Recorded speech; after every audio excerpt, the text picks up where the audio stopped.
بسم اللہ الرحمن الرحیم. پوری پاکستانی قوم کو 26 کانسٹیٹیوشنل امینڈمنٹ کی بہت بہت مبارکباد. الحمدللہ پاکستان اور پاکستان کی تاریخ ایک نئے دور میں داخل ہو چکی ہے، جس کا تمام تر credit chairman Pakistan Peoples Party Bilawal Bhutto Zardari صاحب کی انتہ کاوشوں کو جاتا ہے. اور پوری دنیا نے دیکھا کہ کس طریقے سے ڈیموکریٹک نارمز، ڈیموکریٹک پرنسپلز بلکہ ڈیموکریٹک ٹولز کو اڈاپٹ کر کے in terms of negotiation, in terms of dialogue, in terms of patience, شہید محترمہ بینظیر بھٹو صاحبہ کا وہ خواب پورا کیا جو چارٹر آف ڈیموکریسی کا ایک اہم حصہ تھا. As a Pakistani being a law student میں ضرور ایڈ کرنا چاہوں گا کہ پاکستان کے مختلف پلیٹ فارمز پہ انڈیپینڈنٹ، امپارشل اور امپاورڈ جوڈیشل سسٹم اور 26 کانسٹیٹیوشنل امینڈمنٹ سے ریلیٹڈ ڈیبیٹ ہو رہی ہے، جس میں کالے سانپ اور زہر کا ذکر آ رہا ہے. میٹر آف کنسرن کہ جب ہم جوڈیشل سسٹم کی بات کرتے ہیں یا انالوجیز کی بات کرتے ہیں، تشبیہات کی بات کرتے ہیں، تو جوڈیشل سسٹم کے ساتھ جو تشبیہات ڈرا کی جاتی تھی تو وہ تو اس کالی پٹی، اس بلائنڈ فولڈ کی جاتی تھی جو جوڈیشل سسٹم کے، جوڈیشری کے آنکھوں پہ بندھی ہوتی تھی،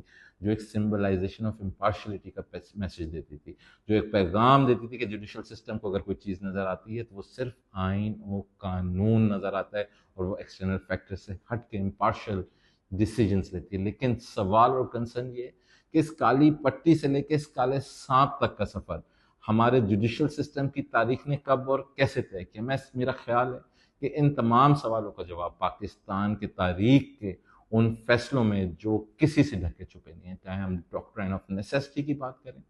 چاہے ہم عامر جرنیلوں کے ان انکانسٹیٹیوشنل ایکٹس کی بات کریں جن کی ویلیڈیشن اس جوڈیشل سسٹم کے تھرو ہوئی، یا ہم ان پی سی اوز اور ایم ایل اوز کی بات کریں جس کے تحت جوڈیشری نے اوتھ اٹھایا، یا ہم ان عامروں کی بات کریں، ان جرنیلوں کی بات کریں جن کو وردی میں الیکشن لڑنے کی اجازت دی گئی. یہ تمام فیصلے تو آ جاتے ہیں، لیکن شہید محترمہ بے نظیر بھٹو کے قتل کا فیصلہ 17 سال کے بعد بھی نہیں آتا ہے. ہم تاریخ اس بات کی گواہ ہے کہ تاریخ کے بدقسمت فیصلوں میں سے ایک فیصلہ یہ بھی ہے کہ منتخب وزیر اعظم کو پھانسی دے کے شہید کر دیا جاتا ہے، اور 46 سال بعد ڈیسیجن آتا ہے کہ وہ فیصلہ غلط تھا. ہم نے یہ بھی دیکھا کہ منتخب وزیر اعظم کو بیٹے سے تنخواہ نہ لینے پہ ڈسکوالیفائی کر دیا جاتا ہے، تو کبھی منتخب وزیر اعظم چند لمحات کی سزا پر ڈسکوالیفائی ہو جاتا ہے. یہ سارے تاریخ کے وہ بدقسمت فیصلے ہیں جس کی تاریخ گواہ ہے. ہم ٹی وی پہ دیکھتے ہیں کہ مدر ان لا کے کہنے پہ ڈیسیجنز آ رہے ہیں، تو کبھی ہم سنتے ہیں کہ جی شہد کی بوتلوں میں شراب اور شراب کی بوتلوں میں شہد، اور چیف جسٹس صاحب خود جو ہیں وہ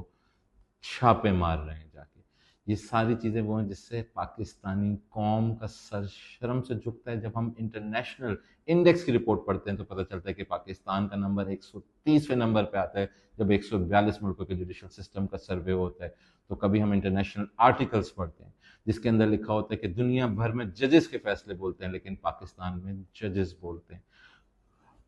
ہمارا، ہم سب کا مقصد صرف یہ ہے کہ پاکستان کی ترقی ریفارمز کے تھرو، اور ہمیں اپنے پاکستان کے جوڈیشری پر پورا بھروسہ ہے کہ انشاءاللہ تعالی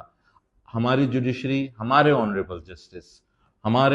جسٹس وہ فیصلے کریں گے، وہ نظام لائیں گے جس کی پوری قوم منتظر ہے. جو ہم چاہتے ہیں کہ ہمارے ملک میں ایک رول آف لا کا سسٹم ہو، ایک اسٹرانگ جوڈیشل سسٹم موجود ہو. اور میں آخر میں ضرور کہوں گا کہ ریفارمز، امینڈمنٹس وقت کی ضرورت ہے، اور انشاءاللہ چیئرمین بلاول بھٹو زرداری صاحب کی قیادت میں، چاہے وہ ایجوکیشن ہے، چاہے وہ آپ کی اکنامک ہے، یا آپ کی جوڈیشل سسٹم ہے، ہر شعبے کے اندر، کلچرل ریوائول کے شعبے کے اندر ریفارمز بھی آئیں گے، امینڈمنٹس بھی آئیں گی، لیجسلیشن بھی ہوں گی، اور انشاءاللہ پاکستان بلاول بھٹو زرداری صاحب کی قیادت میں تحریک کرے گا. جی اے بھٹو، پاکستان زندہ باد.